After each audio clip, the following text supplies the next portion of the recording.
Hello and welcome to Bewsst TV. I'm sitting here with David Icke, and this is, I think, my second interview. I was at your place was it 2007 or something, and yeah, a lot of things have happened since then. But we have to start from the beginning, so to say, for the audience who don't know you. David Icke, most people know you, but not everyone. And we have to, for starters, we need to talk about what you are associated most with. That is the reptilian agenda, and that we are divine beings, but we are manipulated from beings that are not from here, or what, and that they are actually the royal family, the British royal family is involved with reptilian beings. How does it work? Crikey, how long you got? It's something that I've been researching is a hardly applicable word in some ways, because to research means to look for, and you do that, of course you do, but after some extraordinary what people would call paranormal experiences in 1990 and 91, my life has become, since then, this synchronistic series of coincidences which have led me to, and even brought to me really, people, personal experiences, documents, books, and all these different sources that have put information before me in a very coordinated way, like some hidden hand is passing information to you. And it's not just random information, it's information that very clearly, as it comes into my life, has a direction. It has a series of steps. So in the early 1990s, the information that was coming into my life was about the fact that there was a cabal that was manipulating human society and world events towards the goal of a Orwellian global state, in which there would be a world government dictating to every country. Countries would be dismantled and become regions of great power structures. The European Union is a classic. And what we're seeing now with the European Union is the next stage of breaking countries up by destroying them financially, and then centrally dictating financially and in terms of government. And that there was a plan for a global army to impose the will of the world government, a world central bank to impose the cabal's global financial structure and control, and that the plan was for every child at birth to be microchipped as a matter of course. Now that was kind of whoa enough as the information came, and of course with the passage of the years this has been confirmed more and more by the fact that it's happening. Then there was a phase in the mid to late 1990s when, while that other information continued, and has continued to this present day, another, if you like, parallel and connected series of synchronistic situations happened in my life which brought information to me, and this related to the fact that the network of families which go back to the ancient world that are behind this control system I've just described and its ambitions actually take a non-human form, a not just reptilian, though that seems to be the dominant one, but, and I've moved on from that too and gone into other levels of it beyond that. But that there is a non-human force behind this attempt to lock down the world. And then from about 2002, 2003, right to the present day. All these continue, once they come into my life, these different areas, they continue together. That's why I work 12, 15 hours a day, keeping up with it. But this third phase, from about 2000, 2003, was the most important. Because without this, you can't really understand the rest. And that was about the nature of reality, the illusory nature of what we call physical reality, the fact that solidity is delusional, and that we live in a holographic, illusory physical reality, which is only one level of many multi-levels of this reality, which operates on a waveform level, vibrational level, it operates on an electrical level, it operates on a digital level, and it operates on the holographic level, which we in the conscious mind perceive as the world. And to appreciate that when I look through my eyes, another illusion funnily enough, which is why when people have near-death experiences, they leave the body and they're looking down on the body with the eyes, but they're still seeing. So, I mean, the scale of illusion in our so-called physical experience is extraordinary. I mean, and we've not got to the bottom of it yet. But it is that when I look through my eyes, shall we say, that people think that they're seeing everything there is to see in the space that I'm looking at. No, they're not. They're seeing a tiny band of frequency called visible light, which is so tiny it is ludicrous. And the rest of what exists in this universe, and even mainstream science would say this, although it's Stone Age science I would suggest, but even it sees this, that the overwhelming vast majority of what exists in this universe, in energy, matter, mass, whatever you want to call it, its different forms, we cannot see. And therefore, we are living, if you like, in like a holographic television channel. So, all I'm seeing now as I look here is this tiny frequency range called visible light. Channel 1. Yeah, but all the other levels of reality also share the same space as the one that we're experiencing. And, you know, we've got digital television coming in now and all that stuff, but if you take the analog version of television, radio too, they are sharing the same space without interfering with each other, because they're on different frequencies, and thus interpenetrating this reality that we experience with the conscious mind. It are all the other realities where very, very different worlds are manifest, and with very different what we call laws of physics. And so it's from these frequencies that are very, very close to this one that we use the term with radio and television where interference takes place. And if you have two radio stations that are well away from each other in the frequency band, then they don't interfere with each other. One's not aware of the other one. But you get two frequencies that are close, and it might be dominated by one, but there's interference from the other. Why? Because the frequencies are very close. Well, these manipulating entities, forces, shall we say, operate from a frequency band that's very close to this one, but not this one. So, but they might not see them, but they might be here. Well, let's give an example. You'll see stories of UFOs appearing out of nowhere and disappearing into nowhere. You'll hear stories about people saying this entity appeared out of nowhere and disappeared into nowhere. Well, they haven't disappeared. And they haven't appeared out of nowhere. What they've done is they've entered the frequency band that we can decode, the visible light frequency band that I'm talking about, and when it enters that, we start decoding that information because it's now in our ability to do that.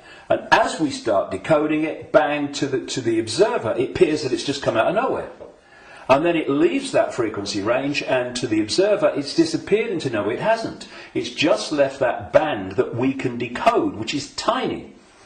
And so, when you... And I find this particularly compelling when I go around different ancient beliefs and explanations of what's happening. And you find that although they're using different names, they're telling the same story. For instance, there was a group of people, or shall we say a belief system, which goes back hundreds of years and has become known as Gnostic. This was the belief system of people that ran the Great Library of Alexandria, with Hypatia, who was slaughtered by a mob inspired by the Roman Church, because that library carried information and knowledge that would have, as it circulated, demolished the Roman Church's version of everything. And it was challenging the Roman Church version of everything. And what's interesting is whenever you come across the Gnostics' belief system expressing itself, you see it's followed by slaughter, suppression, and the destruction of that knowledge. So the Cathars in southern France were Gnostics in terms of their belief system. We'll go into what that belief system is in a second. And so, again, in went the church, and all these, people that kill for the church, and they destroyed the Cathars. It's, I think, 1244 was the last stand to the mountain fortress at Montségur in southern France, in the foothills of the Pyrenees. And again, it's not just we slaughter them, but we destroy their knowledge. But a fantastic thing happened in 1945 when a sealed jar of Gnostic writings, quite considerable writings, was found by a peasant in Egypt in 1945.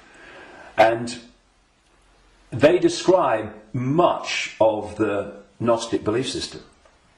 Now, key in my interest, one of the things, of course, as a quick aside, they were telling a very different version of the Christian story. And we might get into that because it's relevant. But the key thing for me was that around a fifth of these texts were about a phenomenon they called the archons. And the archons, these Gnostics said, were a manipulative force that operated outside of human sight, that was basically, as we would call it, an energetic form rather than what we would call a physical form, though it could manifest as physical form through holographic projections and stuff. And these writings even talked in their own way about the illusory nature of this reality. And they talked about the archons were the, if you like, like cyborg, we would call it, troops of something they called the demiurge. And the demiurge is what Christians call the devil, and this negative force. And what these writings said is that this reality that we're experiencing was not created by some divine force. It was created by the demiurge and the archons, and it was a fake reality. And that they manipulated by accessing the human psyche and manipulating humans' perception of reality. And there was some very, very interesting things that they said about the archons.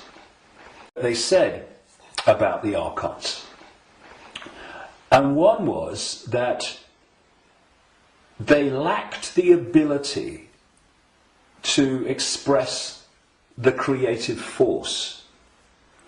I would put it like this. If you gave them a blank sheet of paper and said, create something like a reality, they couldn't do it. But what the Gnostic writings say is they're experts at taking something that already exists, like the reality before this hijack, as I would call it, the one we experience now, and twist it.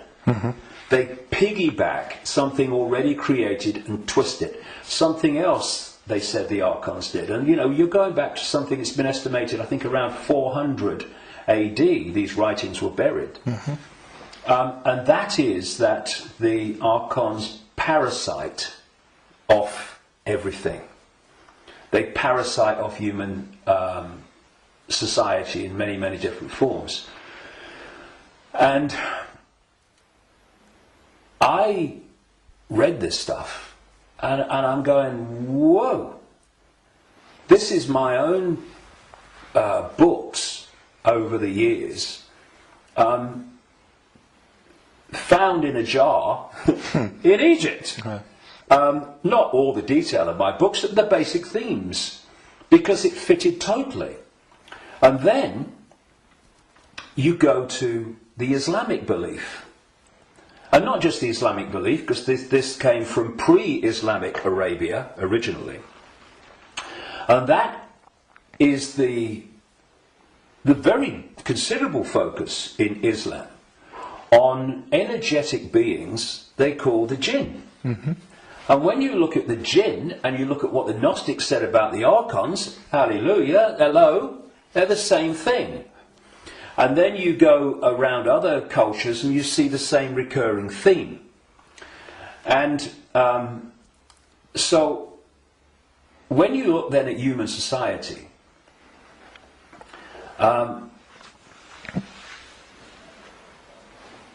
who creates? What is the creative force within human society? Humans. Should be. What do these families that I've been exposing all these years, what do?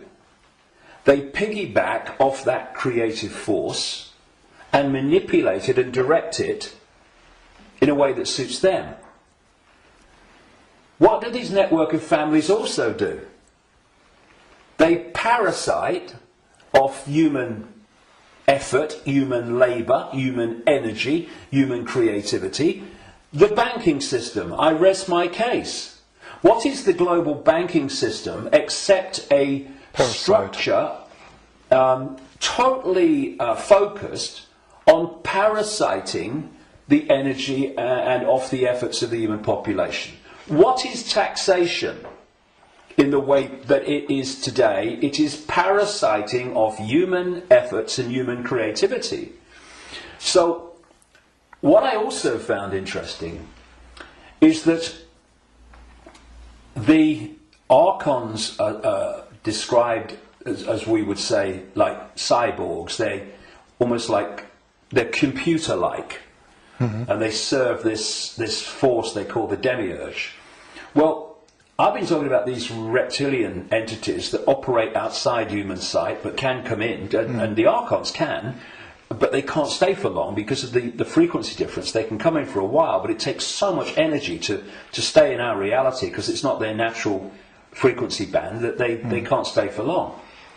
And what they've done, just a quick aside before I continue that thing about the reptilians, what they've done is they have created a network of bloodline families going way back to the ancient world, which represent their interests with invisible light because they can't come here and stay for very long. So these families, where their outer human form, if you like, is operating within the frequency band of visible light, they are the Archon representatives within human society. And this is why you get this network of families that sit on top of the banking system, the transnational corporation network, the media ownership level, top of science, top of the education system, top of the military, top of the global intelligence network. These are these families representing what the Gnostics call the Archons. And I was just going to say a few minutes ago, when you look at how these archons are described, they're just like the reptilians that I've been writing about for years, in terms of their computer-like structured to the point of obsession society, which absolutely knows its hierarchical place. Every level knows its hierarchical place in it, and it's very robot-like and computer-like. It's not a flowing creative force. It's very structured, boom, boom. And that's how the archons are described. They have no compassion, no yes. I mean, empathy. The only one time I've taken psychoactive drugs in my life was in 2003 in a rainforest in Brazil, when I took a rainforest potion called ayahuasca. And I went into, I had an amazing time. Some people had a bad time on it. And for 5 hours, this voice, so strong when I went into an altered state of perception, talked to me so loudly and so powerful about the illusory nature of reality for 5 hours. And when I came back, and because I had instant memory of all of it, when I came back and checked it all out, you could see very quickly that mainstream science, in all its different disciplines, has shown that what I was told that night is true, but because the disciplines are kept apart and are war with each other for funding and precedence, that the dots never get put together, because they're not meant to. We're not supposed to know what reality we are experiencing. It gives us too much power once we know. And this voice said to me at one point, about when he's talking about the computer-like nature of these manipulators, if you programmed a computer to abuse a child, would the computer have any problem with it? No. Why? Because it would just decode the data and act in line with the data, the software program. And this reptilian force is very much like that. Very structured, very predictable. And interestingly, because most people don't realise this, but one of the most important parts of the human brain in terms of human behaviour and response and reaction to situations is called the reptilian brain, or the R complex. And when you look at the traits of the reptilian brain within the human brain, of course other parts of the brain balance that out, or should do, but when you have more reptilian genetics, those traits of the reptilian brain are obviously more extreme and more pronounced. And one of this is mainstream science, one of the key traits of the reptilian brain is obsessive ritualistic behaviour. And what is ritualistic behaviour? It's following the same pattern, day after day, week after week, repeating repetitious behaviour. Now, this is robotic, and so you've got the reptilians described in those terms, the archons described in those terms, etc. And these forces are different expressions and names for the same thing. Now, one of the manifestations of this network of bloodlines that represent this archonic reptilian force within human society is the royal families going back to the ancient world, and the aristocratic families that surround them. Why? Because where did the idea that certain bloodlines should be king or queen of a people, and you have this hierarchy because this is the other thing about reptilian genetics and the reptilian brain. It's obsessed with hierarchical structures of power. Look at our world. Look at the royal families and the aristocracy. It's absolutely rigid with hierarchy. Everyone knows their place. You're a viscount, you're a baron, you're a lord, you're a king, you're a prince, and all this stuff. This is the human expression, or the partly human expression, because they're hybrids, of the reptilian archon obsession with hierarchical structure manifested in our world. Because what they're doing is bringing that archonic reptilian reality into our world and making our world like theirs, more and more and more. Now, we have this thing, of course, going way back, which goes under the title of things like the divine right to rule. And what is that? That's the right to rule because of your bloodline, because of your DNA. And we have the ancient emperors of China claiming the right to be the ruler because of their descendants from the serpent gods. And the association between the serpent and the snake with royalty and royal families and royal bloodlines, just follow it back. And so you look at these royal bloodlines that have come through, because what happened is that there came a time when the human population started to reject overt, in-your-face dictatorship from royal bloodline. And that you had that move where this force, not entirely, not least in Britain, moved into what I call the dark suit professions of banking and business and all the rest of it. And politics, and have gone on manipulating from that point of view. But some of them survived, like the British royal family.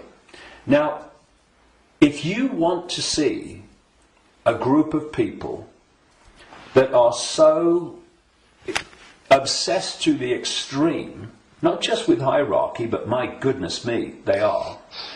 The whole British class system, as they call it, is based on obviously hierarchy, which is based on the head of state being the Queen. But you want to see a group of people who are obsessed with ritualistic behaviour. Look at the royal family. She goes to the same palace at Christmas. She goes to the same palace in the summer. She goes to the same palace in the spring, and so on. And if you look at the royal year, it's ritualistic. It's a hamster's wheel, repeating. And then, and we've seen in the week that we're talking, 60 years, the Queen Elizabeth, 60th year on the throne, the Diamond Jubilee. It's really been in our face in the last few days, and I've watched as much as I can because I wanted to follow the ritual. But you know, Britain is famous for what is called pomp and ceremony. You know, the guards in red jackets and black hats, you know, like, you know, need a haircut. Marching up, changing of the guard, and then you've got people in breeches and all this stuff. It's unbelievable. Changing of the guard, and then you've got people in breeches and all this stuff. It's unbelievable. But it's not pomp and ceremony, it is ritual, repeating ritual. So if, you know, I'm saying, and I've said for years and years and years, I've been saying it this week, as this is unfolded, that the British royal family, and the royal families of Europe too, but the British royal family is an expression of this hybrid bloodline which represents these other dimensional forces within human society. And I've described how these other dimensional forces operate, their mentality, how they structured. And you look at the British royal family alone, and it's absolutely a mirror of the very traits that the Gnostics, etc., have spoken of in terms of this archonic, other dimensional force. So, you know, it's very challenging, obviously, for people that have not researched this and not been through the experiences that I've been through in terms of things that I've seen and things that I've experienced and things that I've read and researched. And also because from cradle to grave we are given a certain version of reality. Boom! You know, education system, peer pressure, media, all the way through, to actually go and encompass the possibility of what I'm saying. But you know, it's like Gandhi said, even if you're in a minority of one, and I'm not anymore, far from it, but even if you're in a minority of one, the truth is still the truth. And it's not, it doesn't become an untruth because people can't find the capacity to see it's possible. It's just, you know, people say, that's impossible, that can't be done, that's crazy. But what are they doing? They're just looking at something from a certain point of observation. And if their point of observation has been just to take in the programming that's imposed upon us from the first moment we become conscious in this reality, then they'll see it in a certain way and they'll say, that's crazy. But if you spend 22 years researching it, you're looking at it from a completely different point of observation, and to you, it's blatantly bloody obvious. And it's bringing those 2 points of view together that's the challenge, because what is happening in the world and what's behind what is happening in the world is so massively different, fundamentally almost indescribably different to what we're told is happening, that's the chasm that is probably more than anything else the greatest defence vehicle that this conspiracy has. It is so extraordinary that people think it's not possible, and anyone that talks about it must be crazy. But it is changing. All right. On the other hand, I just wanted to ask that people waking up and people are coming to your lectures now to the thousands, and you have full halls, and you want to do a big event in the Wembley arena with probably thousands of people. So it's important, if you know all these things, that they're pretty frightening, that we are being manipulated for thousands of years. On the other hand, we are divine consciousness, you said, and we just have to change our perception. What can we do now that we know that we are being manipulated? How do we get out of it, and can we get out of it? Well, you have to go deep in the rabbit hole for this, and of course you're constantly going deeper or trying to go deeper. But see, there are many aspects to this. When again you scan the ancient world, including texts that came through to be things like Genesis and the Bible, there is another common theme, and that is that there was an interbreeding.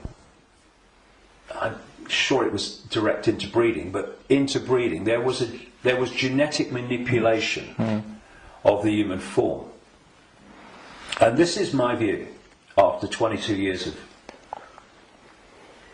researching this and the information coming to me. Before this force hijacked our reality, humans were very different. And it's so different, I won't call them humans, I'll call them earth people. And they were a heart-centered society, in the sense that, you know, we have this holographic body, and interpenetrating all the different levels of the human form, energetic and holographic, are vortexes that have become known as chakras, wheels of light, as they call them in Asia. Vortexes which interpenetrate these different energy fields. And it seems there are 7 basic ones, foundation ones, many others, but foundation ones, going up through the human form, and this one is the key, the heart. This vortex connects us to way out there, to far higher, more expanded levels of awareness than anything else. And the organization, there's an organization in America, it's called the Institute of Heart Math, and they research the power of the heart. Heart math. Yeah. Sounds good. And they've been doing it for a long time now. They have found that the most powerful electromagnetic field in the body field of electromagnetic fields is the heart. There are more nerves going from the heart to the brain than coming the other way. Mm-hmm. And that when the heart energetic field is in what they call coherence, in other words, balance, and connects in coherence with the central nervous system and the brain, that trinity, if you like, when it comes into harmony, takes the person into a much higher level of awareness and consciousness. Mm-hmm. The key is the coherence of the heart field. Once you knock that out, you knock everything out, and what's left then as the arbiter and decider of reality? This. Now, this is a great servant to this. Mm. It's not a great master when it's in control of our perception of reality. And there's another vortex in the belly, which is about emotions. This is why when people feel nervous or frightened, they feel it in the belly. And you know, they need to go to the toilet. It's because the imbalance caused by the fear and nervousness in the chakra, the vortex linked to emotions, is affecting the balance or imbalancing in the same way the intestinal system and what have you. And what they've done to pull humanity into a low vibrational, brain dominated perception is they've moved the point where we interact with reality from the heart to the belly. They've done it genetically because, as I said in my last book, Remember Who You Are, I'm saying that on the level of human DNA that they call junk DNA, which is anything up to 98% non-coding DNA, they call it junk DNA because they don't know what it does. Well, some cutting-edge scientists, not least in Russia and some in America, are pointing out that actually within so-called junk or non-coding DNA is a language, and it's a very it's a language that you can see and you can uncover, and it operates very much like human language. It has many of very closely the traits of how human language is sequenced. This is how this language, as they call it, within so-called junk DNA is sequenced. And they're talking about the fact that the human language, which is what? Vibrational fields. That's what it is. We hear the words, but only when the brain decodes them. What's passing between me and you now is not the words and what people are hearing. What's passing between me and everybody is not words. It's a vibrational information field generated by my vocal cords. People are only hearing the words when they decode that information. So everything is vibrational waveform at its base, even language. DNA is waveform, like the body is waveform in its base state. And they're starting to uncover this language, and it fits absolutely my contention that part of this genetic manipulation was to put into junk DNA what I call biological software programs. And they are basically perception programs. So if you put a disk into a computer and the computer starts to read it, on the screen the computer's symbolic perception is read from the disk. Well, what if we had biological software programs running through from junk DNA, this language they're finding, and we were reading them into a perception of reality? The other key side of this is that there are emotional biological software programs in there that are running all the time. And when you are reading those, then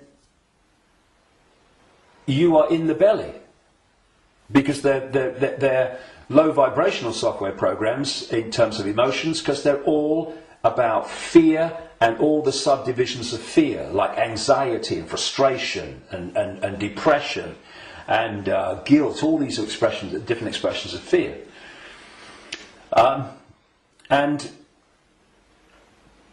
if we do not open our minds, I call this the human body-mind computer, biological computer. If we don't open our minds and let the true self in, consciousness, then humans are operating literally in a closed system in which the DNA emotional and perception programs are running and not being challenged by a level of awareness that is beyond the program. So basically, people talk about the blind leading the blind. What humans are is the program leading the program. And it is my view, and this may be shocking to people, even some who've been along this road a bit. It's my view, after 22 years of putting this together, that the vast majority, at least, of humans have been going through entire lifetimes without having a single original thought or emotional response. Now, when you've got psychologists, I mean, Carl Jung, the Swiss psychiatrist, talked about this, but others too. When you've got psychologists that say that they can break down the human personality into 12 major archetypes and combinations of them, well, at the level of awareness, at the level of consciousness, at the level of the true self, we are infinite possibility within an infinite reality of infinite possibility. How on earth can you break down that into 12 major archetypes and combinations of them? It's ludicrous, you can't. But what can you do that to? Computer programs. And that's what we are. These archetypal personalities are actually software running, perception software running within junk DNA.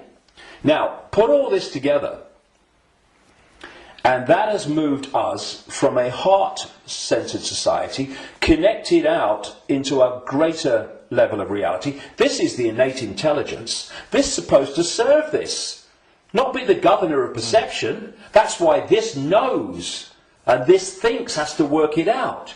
People don't go, my intuition thinks. No, my intuition, and we do this, don't we? My intuition just knows, because instinctively on a subconscious level, we're going to that point of true knowledge, true awareness, not beyond knowledge, this is knowledge awareness. But what's happened is our point of interacting has gone from the heart-centered society, and if you're coming from this, and this innate awareness, this innate knowing, this innate understanding that everything is connected to everything else, then you manifest from that a completely different society to the one that we have. What's the one that we have? They've moved it into the belly. Humans now, gold. I've got a cough. It's not the cough that carries you off, it's the coughing that carries you off it. Now, they've moved it into a belly society. Where does human response come from, overwhelmingly, to events that we face? The emotions. It's an emotional response. It's an emotional reaction. It's not a heart reaction, overwhelmingly, though of course it does happen. It's an emotional reaction. You know, this mass manipulation technique that I called a long time ago problem reaction solution, where they create the problem covertly, tell the people through an unquestioning mainstream media the version of the problem they want people to believe, and then they get the reaction from the people, do something, something must be done, and then they who have covertly created the problem got that reaction, do something, then at stage 3 openly offer the solution to the problems that they have created, which gives them the excuse to change society and advance the agenda that they're following. Now, it's not problem, go into the heart, look at it from the innate intelligence of the heart. It's not even problem, have a think about it, do a bit of research, see what you think. It's problem, reaction, solution. It's the manipulation of an emotional response, an emotional reaction. And what they're doing all the time is manipulating an emotional response to get support or to justify what they're doing.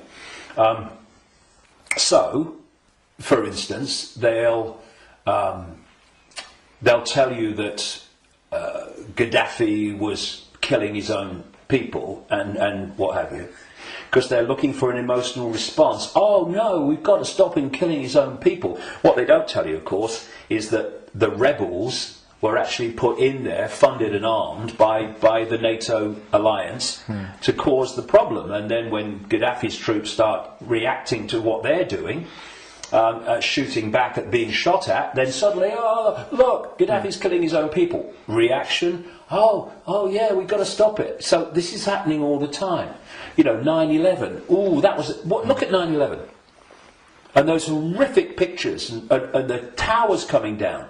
Did that take us to here? No, it took people here. And from this gut, what would he say? Gut reaction. You know how many? People say, "What does your heart tell you? What does your heart tell you?" Right?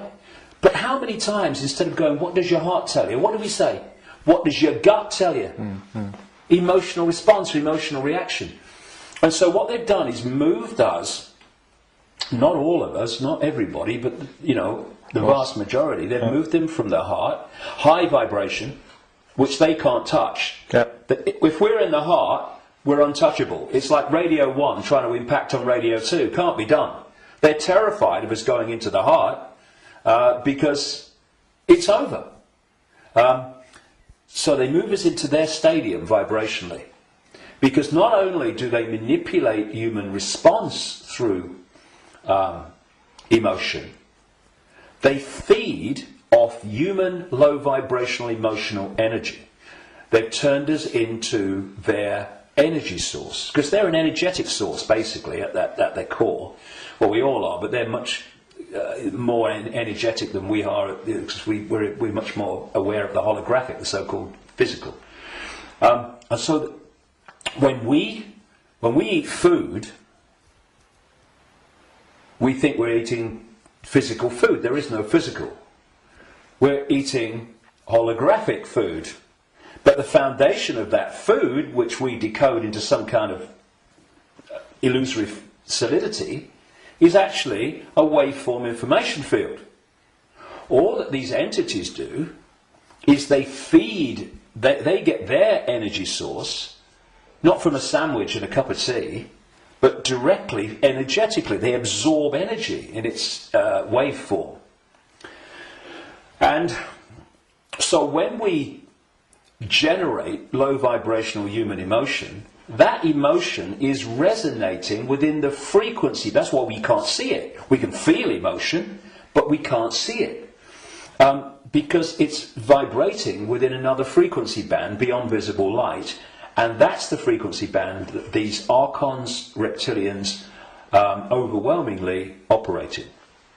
So every time we generate fear and all its offshoots, we're feeding them energetically. So you get a war, a 9/11, a global war, and you get an economic crisis where parents now in Greece are giving their children away or selling their children because they can't afford to feed them. Can you imagine in that one incident with one set of parents how much is generated here emotionally from the horrific? I can't even think about it. Imagine what it must be like. And that's just two parents. You get that operating. Look at the world. Look at the world every day. All over the world, in all its different expressions, how emotional energy is being generated and produced by the circumstances that society has been structured to create. It's an orgy of energetic vampiring.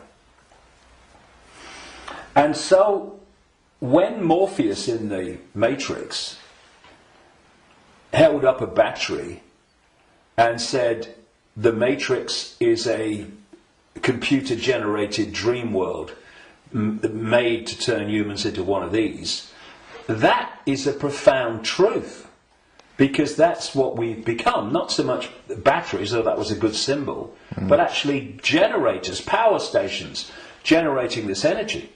So we have this situation, if we bring these strands together at this point, in my contention, that these perception programs are running through junk DNA, and the emotional software programs, biological software programs, are running through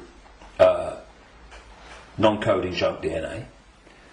And as those programs are running, and as society is structured so that it generates situations, in computer terms, data, that trigger those programs and bring them to the surface where they're more impacting upon our behaviour and responses, you are locking humanity into this closed system where the program programs the program, and you're also pulling people from the heart, high vibration, down into low vibrational belly emotional vortex, which is pulling humanity into the predator's vibrational stadium, and in doing so they are able to trawl and vampire the energy that emotional state and response is constantly generating.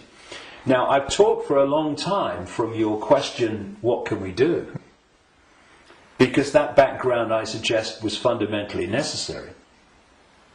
So what do we do? What can we do? It might sound trite and all the rest of it.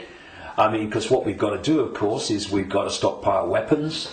We've got to create human armies to fight against them, and we've basically got to try to do all the things to them that they do to us, right? And where does that take us? First of all, it makes us them. And secondly, if we go down that road, we'll do what? We'll produce more and more and more of this low vibrational emotional energy in the hatred and in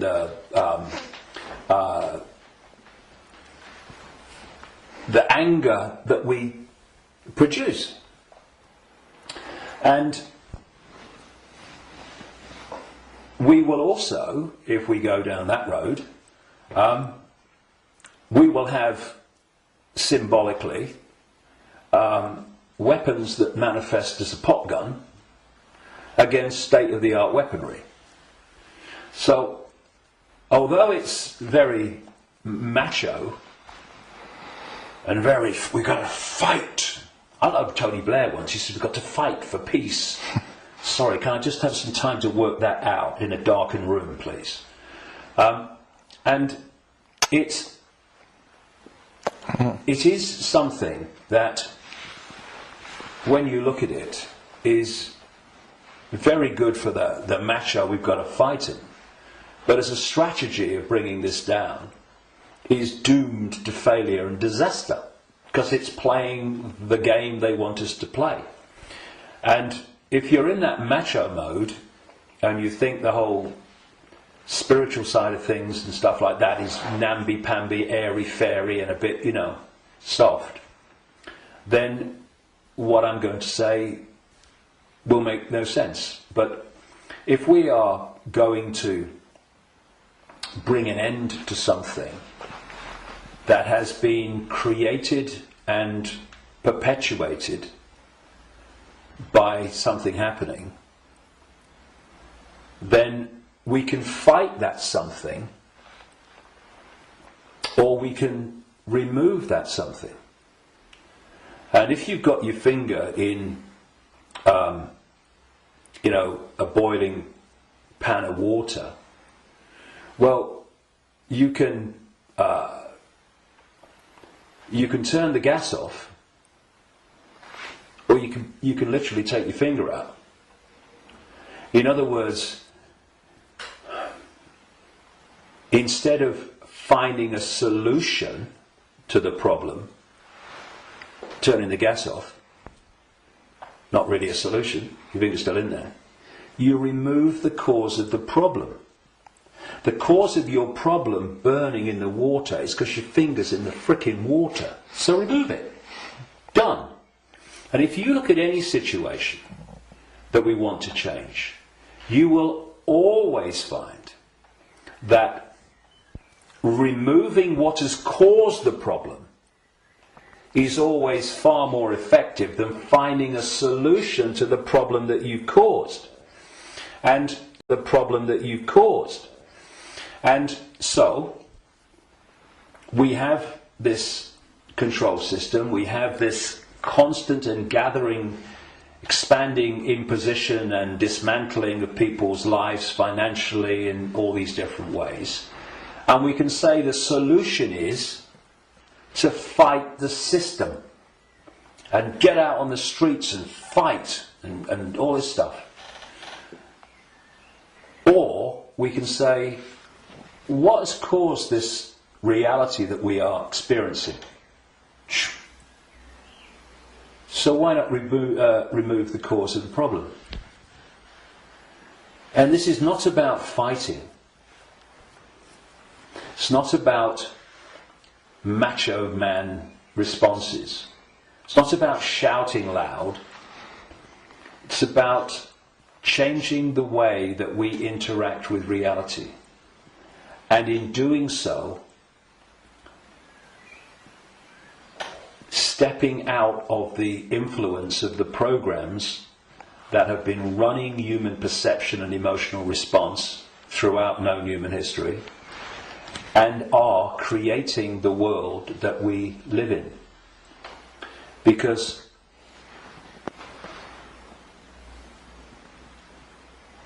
if I go back to what the Gnostics said about the archons, they have no creative energy.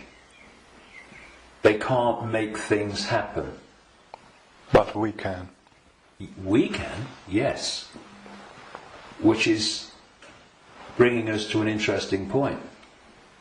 We can manifest.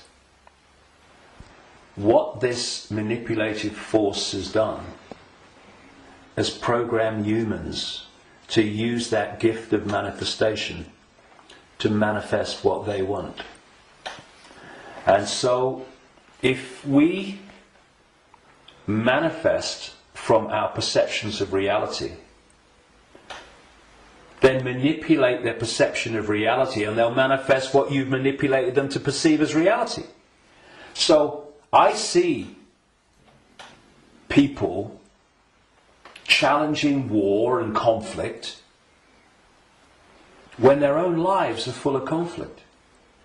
Now, we live in a holographic reality at this conscious mind level, And there's a very unique and fascinating trait and characteristic of holograms and holographic reality.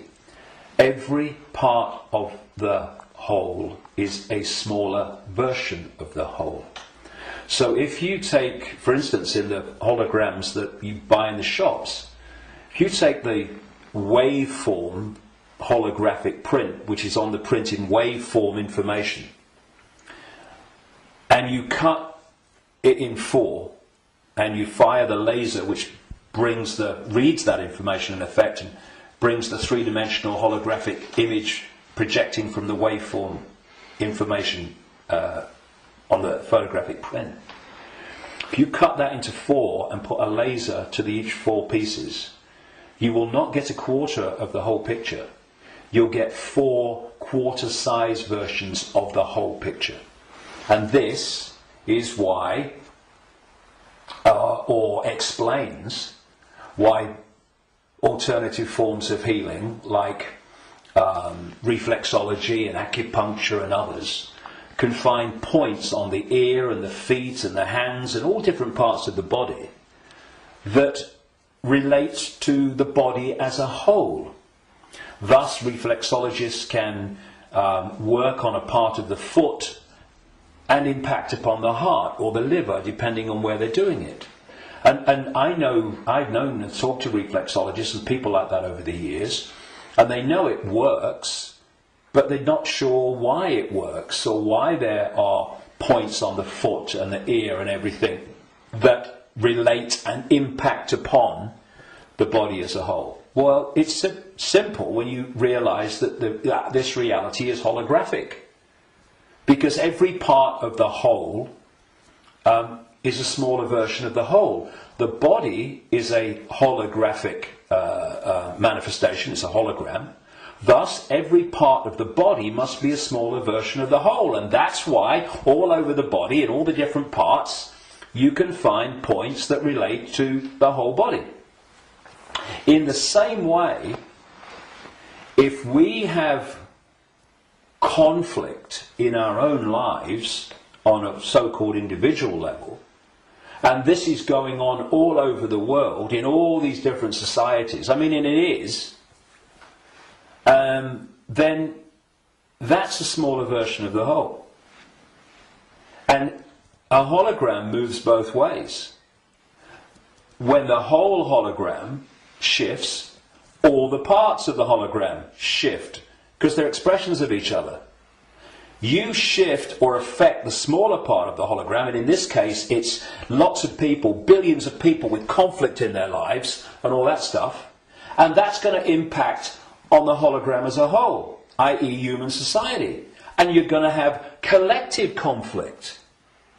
If we want to put the fire out of the whole, what we call human society and global experience, then we have to put the fire out in our own lives, because we are fueling the fire. We are creating the fire.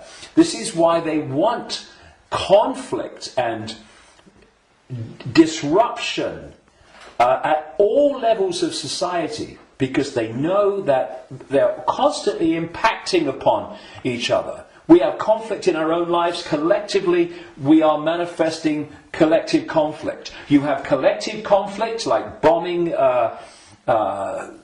Libya and Iraq and what have you, and the global conflicts. Those collective conflicts then impact on the individual that reacts to them with a lot more emotional, based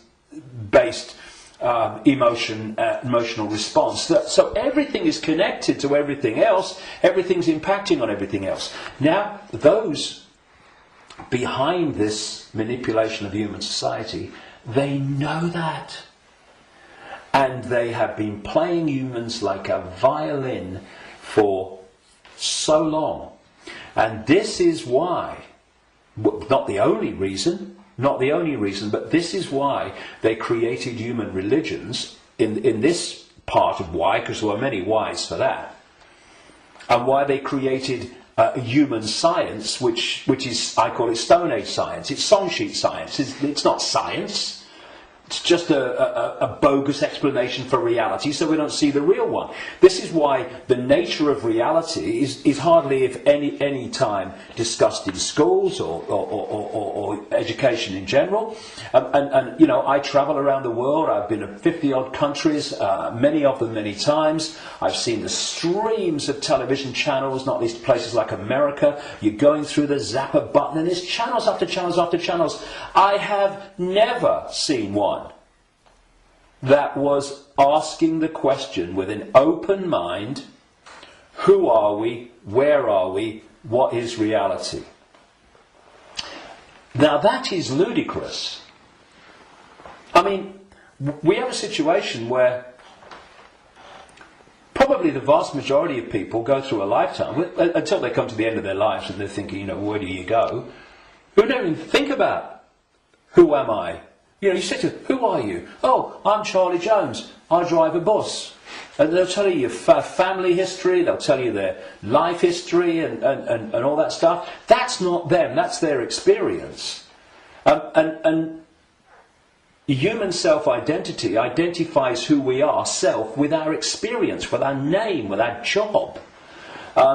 Who are you? I'm a banker. No, that's your experience, it's not who you are. And so when you lose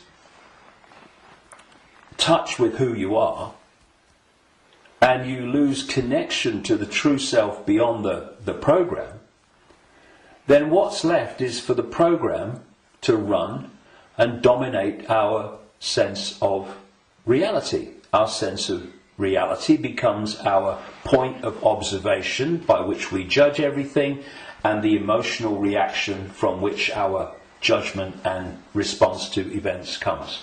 And it's a closed, ever repeating cycle. And unless we break it, then this will go on. And we break it by moving our point of attention, the point at which we interact with the world, from there to here. And you know, I had some amazing experiences in Peru in 1991. Amazing experiences which changed my life and all the rest of it. And I went back to Peru with a group of people from all over the world in April 2012. And we went around Peru, and we went to Machu Picchu, and this place where I had my amazing paranormal, what extraordinary experience in 1991 called Siyustani, near a place called Puno, and Lake Titicaca, the highest known rubber lake in the world. And this group, all of us, were going around these places, and what these places were heart places. Mm-hmm. When you went there, you interacted with them from here. And the behaviour of the group and the demeanour of the group was laughter and joy and happiness. Then there was one day, and this really, you know, I've been aware of all this for a long time, but you know what it's like. Sometimes you have an experience and it goes bang in your face. And there was one day towards the end of the trip where we went to a place called Kiwanaku, just over the border in Bolivia. It's an ancient site, very famous ancient site if you look at the history and accounts of South America. And if anyone thinks that human awareness, human emotion, human demeanour does not impact upon the energy field that we're all interacting with, they should cross the border between Peru and Bolivia at this place where we did. You walked across a bridge across a river, and one side was Peru and the other side was Bolivia. So once you crossed into Bolivia, woo, boom, this, you're right? back. So it took ages to get through the border guards, just for a tourist group who's going to be in the country for about 3 hours. They'd all just come back from a hospital apparently, where they'd had a sense of humour bypass, and we headed to this Kiwanaku, going through in a 40-minute drive through a police checkpoint and a military checkpoint. You know, I mean, if anyone says that he's predicting that Bolivia is going to be a police state, well, you're too late, mate. Anyway, we get there. And it was horrible, Kiwanaku. It was big time here, right? And I felt this in many places around the world, and they've all been connected to human sacrifice and rituals involving these entities operating in other levels of reality, but interacting with this one. This is what satanic rituals are. They're the interaction. This is why they do certain things and repeat them. They're creating an energetic environment which allows interaction and even the manifestation of these entities within the rituals. This is what sacrificing to the gods was all about in the ancient world. Because when you sacrifice someone, the people doing the sacrifice, they drink the blood and eat the flesh, which is what this whole Roman Catholic thing is really about. Drinking the blood of Jesus and eating the flesh, that's just a mild bloody cover for what goes on in the background. But on the other levels of reality, while this is going on, these entities, perceived as the gods, are feeding off the terror of the victim. Right? This is sacrifice to the gods. Anyway, we get to Kiwanaku, and it was that kind of energy. Ooh. But what I noticed was the demeanour of the group changed. People weren't happy. They were not in a good space. And there was this lovely guy, Mark, a lovely Irish guy, and the change in the behaviour of the group was so pronounced that on the way back, which we got back into Peru, where everyone started getting a bit happy again, I asked people if they wanted to go on the microphone on the bus and explain, you know, their experience. And Mark said, and Mark was a lovely, lovely guy, all laughing and dancing and all the rest of it, all the way through Peru. And he said, when I was at Kiwanaku, he said, I just wanted to shout abuse at anyone that got in my way when I was trying to take a picture. And I just felt so different. And I won't labour the point, but having, seen it and experienced it and seeing the response, you could see Peru, what a world that would be. And then Kiwanaku, the world that we have today. And we really got to move to here. And I would say to people, and it's a challenge in this world, because virtually everything in this world is designed to push you here. So when you're responding from a belly emotional point of view, and you can do it with your mind, with your consciousness, you just move. It's moving your point of attention. That's what it is. You move your point of attention, and you move it here, and feel that point of attention here, not here, and you'll see the situation you face. I know because I've done it myself, and I've talked to others about doing it, and they say yes, it does work. You get to bring it to here. A situation that you're facing looks very different here to here, and vice versa. This is what we need to do. We need to become the heart-centered society that we are being hijacked and manipulated out of. Now, it's not just about moving your point of attention here and seeing the situation from here. Once you move your point of attention here, the vortex opens. Because now you're interacting with it with your own awareness instead of interacting in a way that's dominated by this emotion. And when that opens, what comes through that energetic channel is innate intelligence, innate insight, innate knowing. And suddenly you're seeing the world and getting insights into things, and you're seeing what is happening as it is, and not as this is programmed to see it. And this is programmed to see it. You see, the brain, isolated from the heart, works in unison with the emotional chakra, and these two in unison crikey, they're a bloody nightmare. Look at everything about human society that you don't like. These two buggers, working in unison, are where it comes from. So This. we go there. You see, this, I'm talking about these emotional and perception programs that I say are running through junk DNA.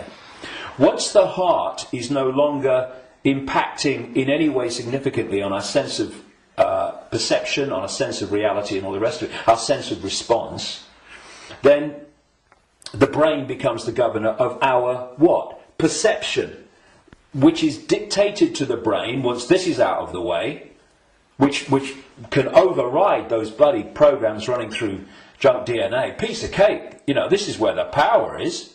This is what they're terrified of. So once that's closed down, this is what's done by the program and the way society is structured, then this becomes the governor of perception. And what it is doing, it is decoding as a sense of perception the perception programs running through junk DNA.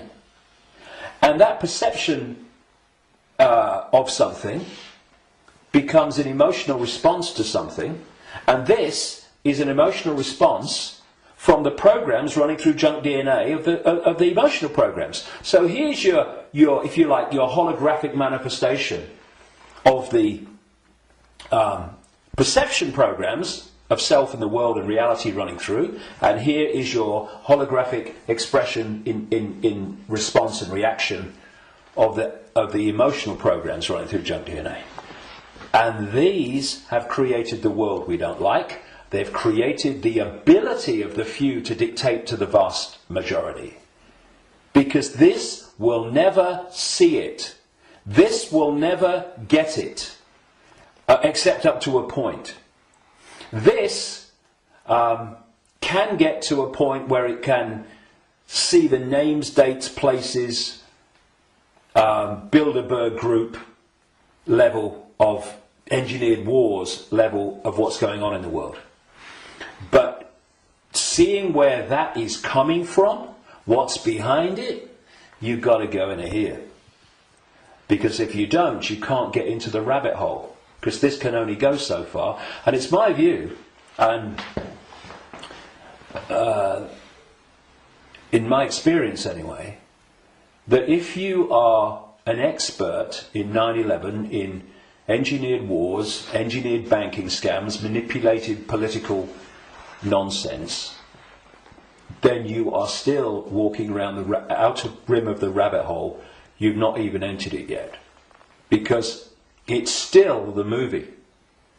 This holographic reality is like a holographic movie, and when a movie has hit the screen, that's it, it's a done deal. You've got to change the movie now. And that's what this world is, this holographic world. Because what the human body computer is doing is taking vibrational waveform information, which is what the five senses do. It's turning it into electrical information, same information, different form, and it communicates that to the brain and the whole genetic structure, in fact, and that decodes it through into the digital and then the holographic. So the holographic, this apparently physical world, is the end of the story. That, in movie terms, is the movie hitting the screen. You ain't going to change it. You won't stand up in front of a movie screen and start shouting at the screen and telling the movie to change, will you?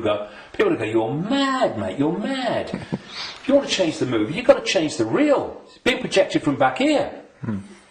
But that's what we're doing. You know, so many ways that people respond to this conspiracy when they meet it at some level. It's, we must get out in the streets and protest. Well, I'm not saying don't. But that's still trying to change the movie when the movie's hit the screen.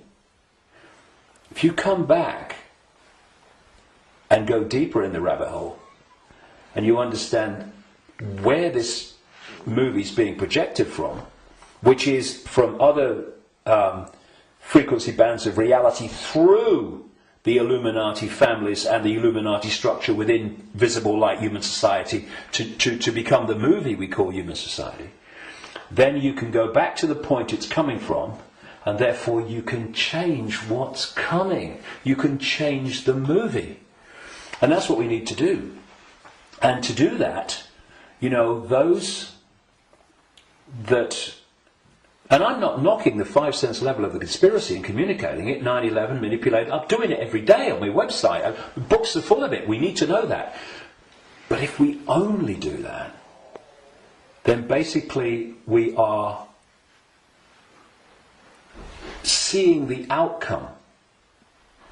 We are not seeing the origin. And you cannot change an outcome without changing the origin. And so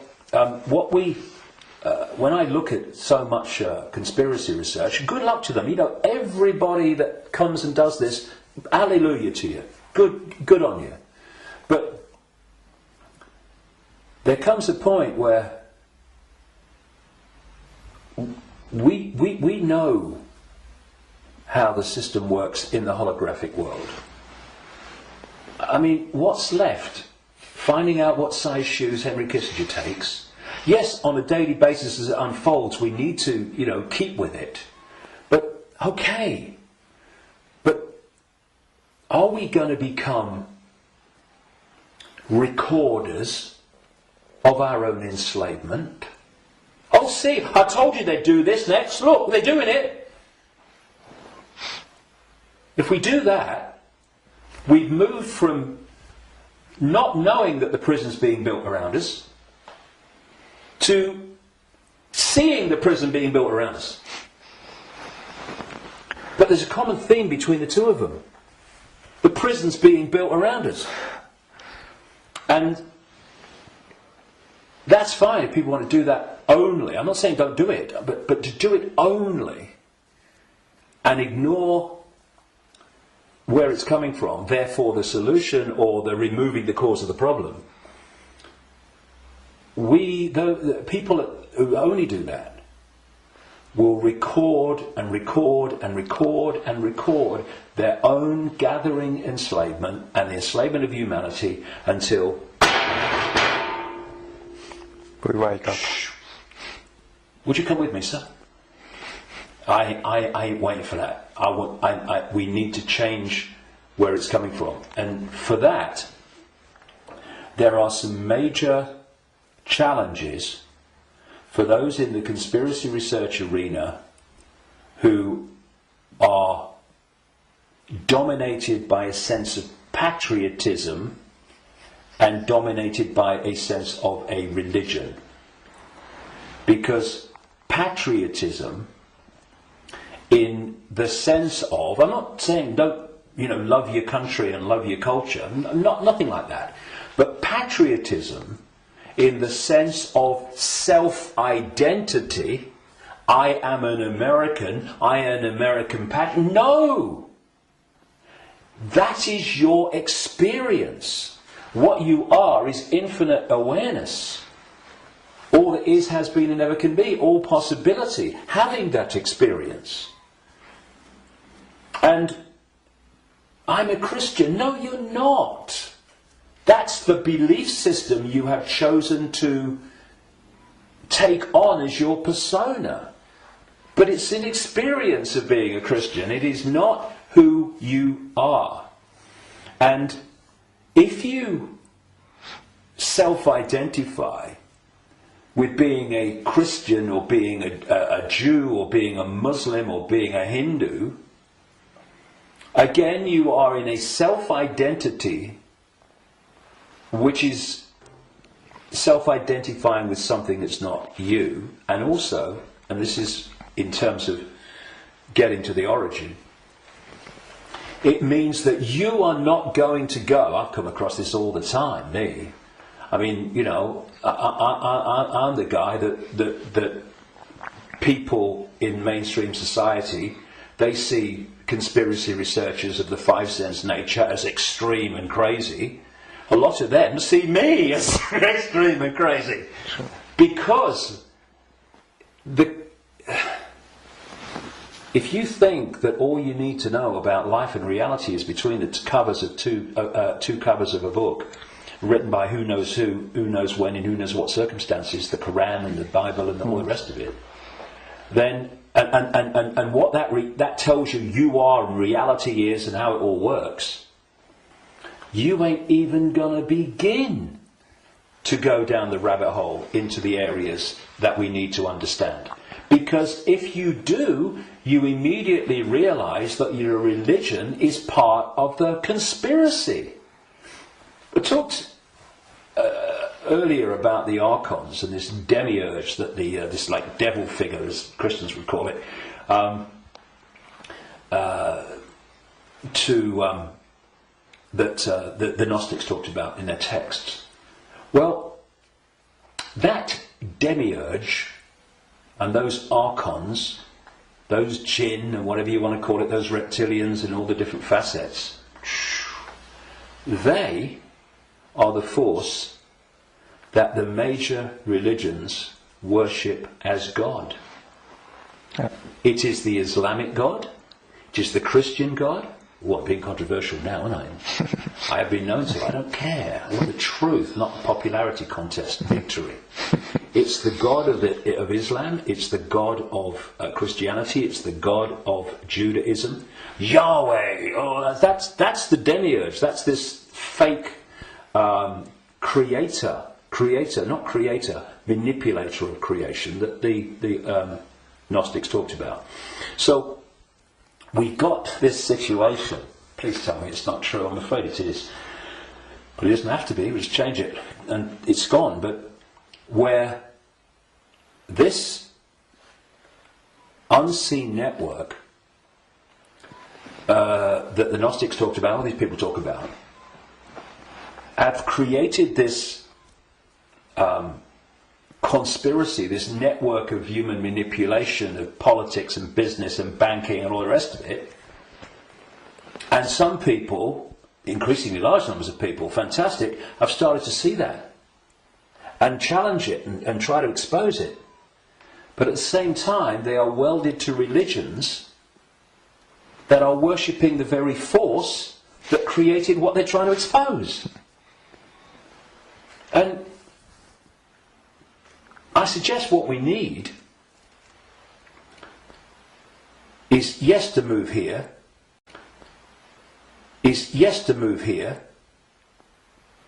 to open this and let consciousness in, but we also need a blank sheet of paper. A blank sheet of paper that says, okay,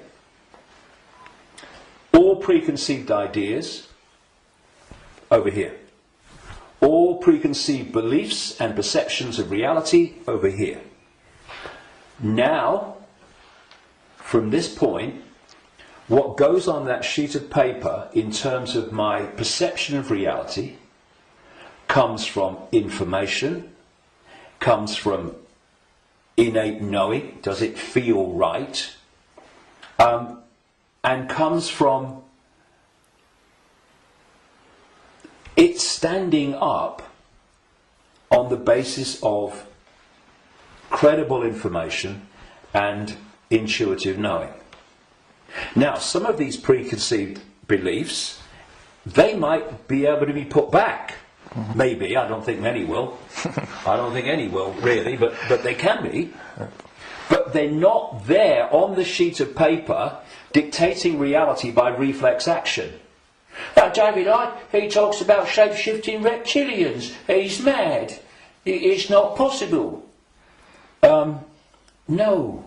You do not believe it's possible, and thus you are dismissing what is absolutely explainable, not because you've researched it, not because you've even looked at it, but because that program, which is dictating your sense of reality, cannot encompass it. Thus, people say to me, and have said to many people in this arena, when the actions of these families have been exposed, they'd never do that. No, mate, you would never do that. They would and are every day. It's this, and then you say, well, how much? I've said this to television interviews in the mainstream, but they're like loads of rubbish. And I say, well, I've been to 55 countries. many of them many times. I've researched this full time for 22 years. How much research have you done on this subject? Zilch. But it's different, it's outside of their perception of possibility, so it's dismissed. And this blank sheet of paper lets anything in so long as it justifies its place on the paper. And when you do that with an open mind, you don't say, I'm a Christian, so I don't criticize Christianity. You go, I'm going to look at Christianity and what I've believed up to this point from a detached perspective and see if it stands up. I know a guy in America who set out, many decades now, he was a real avid Christian, and he set out to prove the Christian story was true. Jesus existed and all this stuff. And very soon after this, as he started, I'm going to show it, of course what he realised very quickly is the evidence is all the other way, and he became a conspiracy researcher, because then he's going, well, nothing of it. If I've been duped on this, what else am I being duped on? And then the dominoes start to fall, and you start to see the greater conspiracy. But he had an open mind enough to see that when the information was going in a certain direction, he was willing to go with it. But a lot of people that are welded to religions, they don't want to look at the information. And you can be a religious believer,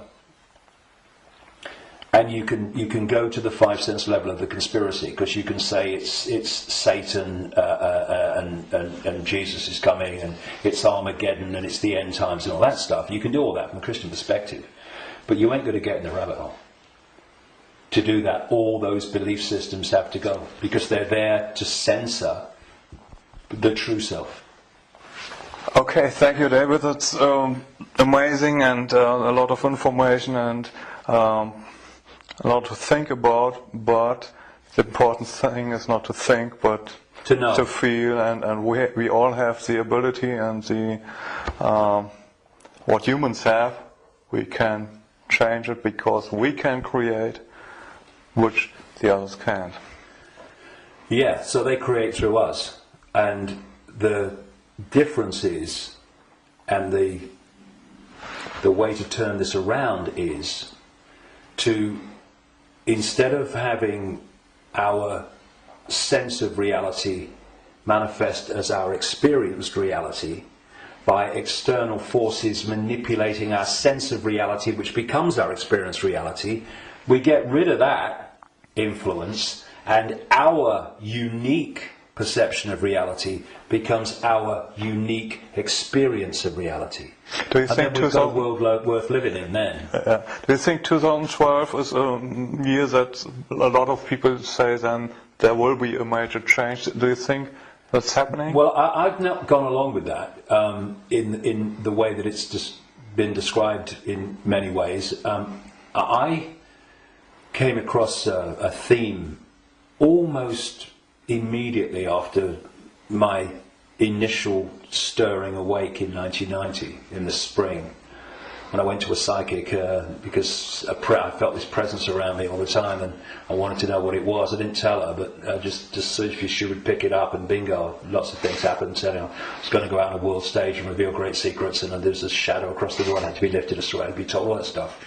From that very earliest time, there was this theme that there was a vibrational change, which I would see now as a waveform information change, that was going to have many effects, but two major ones.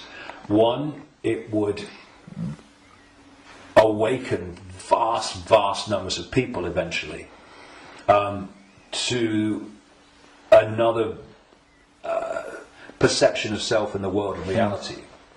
The less closed-minded would be affected first, but eventually people at that time who were absolutely in the bubble, in the box, would be affected. Well, it's happening. Quite demonstrably, it's happening. And the other effect, major effect of this vibrational change, which way back in 1990 I gave the title The Truth Vibrations because of this these changes that we was going to bring was going to be that this vibrational change would bring to the surface all that had been hidden so people could see it. Well, you look about people waking up to another version of reality and self and the world in vast numbers in 1990. You look at all that's been hidden coming to the surface in 1990. You know, what? Look at it in 2012. It's incredible. It's happening, right? But this truth vibrations that I was, as I called it, was going to be something that would get more and more powerful and more influential. And the significance, a greater significance for me of 2012 is that it's not 2011, but it's not 2013 either. However, I think that what we are seeing in 2012, and we'll see more of in 2013, 14, 15, is that we are now reaching a point in this where it's starting to be tangible in its impact. You know, I'm seeing people now within the system, doctors, scientists, people like that, are starting to look and saying, it's all nonsense, isn't it, right? Now this is, so we've reached a point in 2012 where this is becoming more and more tangible. And I think by the end of the year it will be more tangible, you know, because this is an ongoing thing. And the focus on 2012 in a positive way about, you know, this is going to be the Great Awakening. And I don't think it's going to be the Great Awakening in 1 year, but that focus on it, people are focusing on the fact of awakening, and that's bound to impact upon people opening their minds. The negative part about it, of course, is this stuff about the end of the world and all that stuff, which brings, where does that take you? It takes you here. So I think that 2012 is significant in that way. But in 2013, we're going to see the impact even greater, 2014 even greater. And there's going to come a point where this information vibrational change is going to reach a tipping point where it's the dominating perception. And at that point, the House of Cards will come down. And one of the other themes in the last 22 years that I've picked up from many different sources and stuff is that just when the control system appears to hold all the aces and has got everything in place, it's going to come down so fast it's going to be shocking. So for a little while longer, I mean, we're seeing it now, you know, President of the United States every day deciding who's going to be killed in a drone attack and all that stuff without any due process or anything like that. So we're moving, but at the same time, this awakening is moving as well.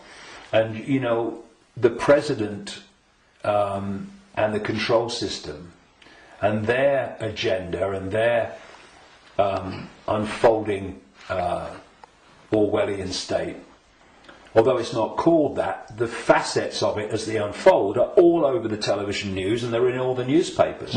So people can get the impression, understandably, that that's all going on. Oh my goodness me, look at this.